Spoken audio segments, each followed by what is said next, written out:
আপনি কি কখনো ভেবে দেখেছেন, একটি দামি হীরা যদি কাদার নিচে পড়ে থাকে, তবে কি তার মূল্য কমে যায়? কিংবা ১,০০০ টাকার নোট যদি দুমড়ে মুচড়ে পড়ে যায়, তবুও কি তার মান কমে যায়? উত্তর হলো না। ঠিক তেমনি পরিস্থিতির চাপে আপনার জীবনটা হয়তো আজ এলোমেলো। অবহেলা, ব্যর্থতা কিংবা একাকিত্ব আপনাকে হয়তো ভেতর থেকে ভেঙে দিচ্ছে। কিন্তু মনে রাখবেন, আপনার আসল মূল্য কোনো পরিস্থিতি বা কোনো মানুষের অবহেলার উপর নির্ভর করে না। রঙিন দুনিয়ায় আমরা সবাই নিখুঁত হওয়ার অভিনয় করি, কিন্তু পর্দার ওপারে আমরা একজন এক একটা যুদ্ধে লড়ছি। আজকের এই ভিডিওটি কোনো কাল্পনিক গল্প নয়, এটি আপনার হৃদয়ের প্রশান্তি ফিরে পাওয়ার একটি গাইড। আজ আমরা কথা বলবো কিভাবে এই অস্থির সময়ে নিজেকে শান্ত রাখা যায় এবং কেন আপনি এই পৃথিবীর জন্য অপরিবর্তনীয় একজন মানুষ। যদি আজ আপনি নিজেকে নতুন করে চিনতে চান, তবে আজকের এই কয়েকটা মিনিট আপনার জন্য। আমরা সবথেকে বেশি কষ্ট পাই যখন আমাদের সবথেকে প্রিয় মানুষটি আমাদের অবহেলা করে। আপনার মনে হয় হয়তো আমার মধ্যেই কোনো খামতি আছে।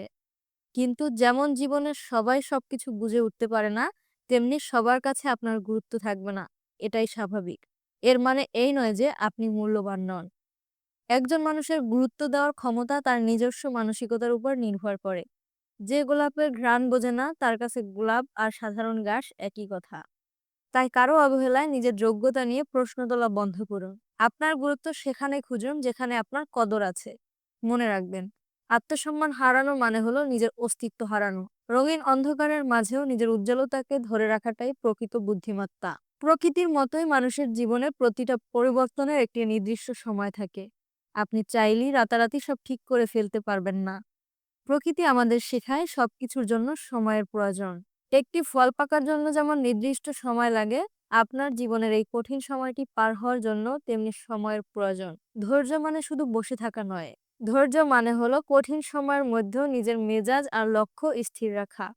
যখন চারপাশ অন্ধ মনে হয়, তখন বড় কোনো সিদ্ধান্ত নিবেন না। শুধু শ্বাস নিন। নিজেকে বলুন, এটাও কেটে যাবে।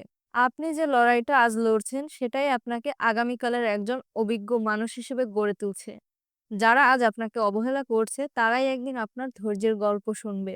অন্যের মুখে হাসি ফোটানোর অভিনয় করতে করতে নিজের ভেতরের মানুষটাকেই ভুলে যাই আমরা। কিন্তু মনে রাখবেন, যে নিজেকে ভালোবাসতে জানে না, সে অন্যকেও প্রকৃত ভালোবাসা দিতে পারে না। নিজের জন্য সময় বের করুন। আপনার প্রিয় শখগুলো পূরণ করুন। আয়নার সামনে দাঁড়িয়ে নিজের ভুলগুলোকে ক্ষমা করে দিন। আপনি মানুষ, আপনি যন্ত্র নন। ভুল আপনার হবেই, আপনি হোঁচট খাবেনই, কিন্তু আবার উঠে দাঁড়ানোটাই আপনার বৈশিষ্ট্য। নিজের ছোট ছোট অর্জনগুলোকে সেলিব্রেট করুন। আজ যদি আপনি গতকালের চেয়ে 1% বেশি শান্ত থাকতে পারেন, তবে জানবেন আপনি সফলতার পথে আছেন। অন্ধকারকে ভয় পাবেন না, কারণ অন্ধকার না থাকলে আপনি নক্ষত্রের উজ্জ্বলতা কখনোই দেখতে পেতেন না। আপনার জীবনের এই কঠিন অধ্যায়টি আপনার গল্পের শেষ নয়, বরং এটি আপনার ঘুরে দাঁড়ানোর শুরু। আপনি দামি, আপনি বিশেষ, এবং আপনার অস্তিত্ব এই পৃথিবীর জন্য অত্যন্ত জরুরি। আপনার জীবনের কোনো একটি পজিটিভ গল্প কমেন্টে শেয়ার করুন, যা অন্যকে সাহস জোগাতে সাহায্য করতে পারে। মনে রাখবেন, ভালো থাকার অভিনয় নয়, এবার সত্যি নিজেকে ভালো রাখতে শিখুন। দেখা হবে পরবর্তী ভিডিওতে। ততক্ষণ পর্যন্ত নিজের যত্ন নিন, শান্ত থাকুন।